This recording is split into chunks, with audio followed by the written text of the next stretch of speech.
Hello বন্ধুরা, আমি শতরূপা।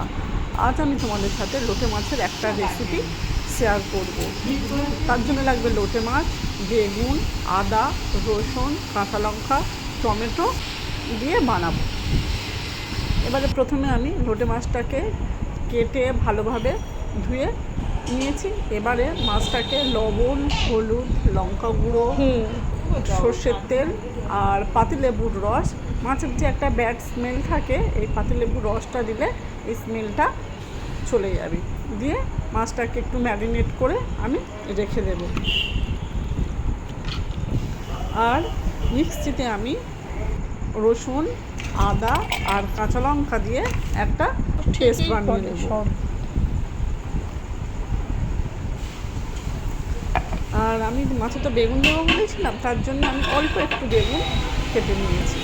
এবারে গ্যাসে কড়া বসিয়ে কড়াইতে তেল দিয়ে দেবো। দিয়ে তেল গরম হওয়া পর্যন্ত অপেক্ষা করব। তেল গরম হয়ে গেলে তেলটাকে একটু নাড়িয়ে নেব। নিয়ে আমি যে বেগুনগুলো কেটে রেখেছিলাম, বেগুনগুলো দিয়ে নর্মালি বেগুনগুলো দিয়ে ভেজে নেবো। এতে লবণ, হলুদ করে আমি কিছু মিক্স করিনি। দিয়ে হালকা করে আমি বেগুনগুলো ভেজে নেব। বেগুন ভাজা হয়ে গেলে আমি বেগুন ভাজাগুলোকে তুলে নেবো। খুব ভাজার দরকার নেই, হালকাভাবে বেগুনগুলোকে ভাজলে হয়ে যাবে। এবারে আমি কড়াইতে ওই গরম তেলে পেঁয়াজগুলো দিয়ে দেবো। দিয়ে পেঁয়াজগুলো ভালোভাবে একটু ভেজে নেব।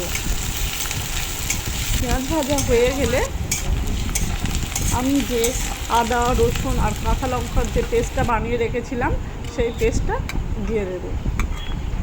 পেস্টটা পুরোটা দেবো না, যতটুকু প্রয়োজন ততটুকু দেব। দিয়ে নাড়াতে থাকবো যতক্ষণ না আদা রসুনের কাঁচা গন্ধটা চলে যায়। তারপর আমি টমেটোগুলো দিয়ে দেব। দিয়ে নাড়াতে থাকবো।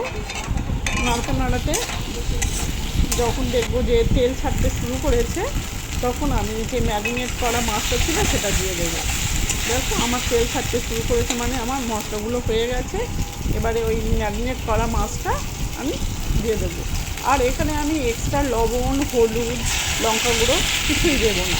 আমি যে মিক্স করেছিলাম ওটু দিলেই হয়ে যাবে, এক্সট্রাভাবে দেওয়ার আর কোনো প্রয়োজন নেই। আর তোমরা যদি মনে করো যে আর একটু ঝাল খাবে, তার জন্য তোমরা লঙ্কা গুঁড়োটা ইউজ করতে পারো। দিয়ে একটু ঢাকা দিয়ে রেখে দেবো। কিছুক্ষণ পর একটু ঢাকা খুলে আর একটু নাড়িয়ে দেবো।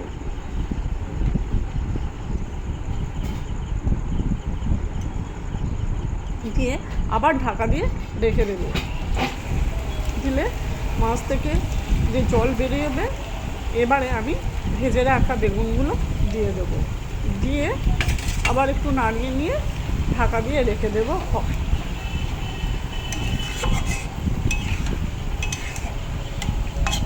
তারপর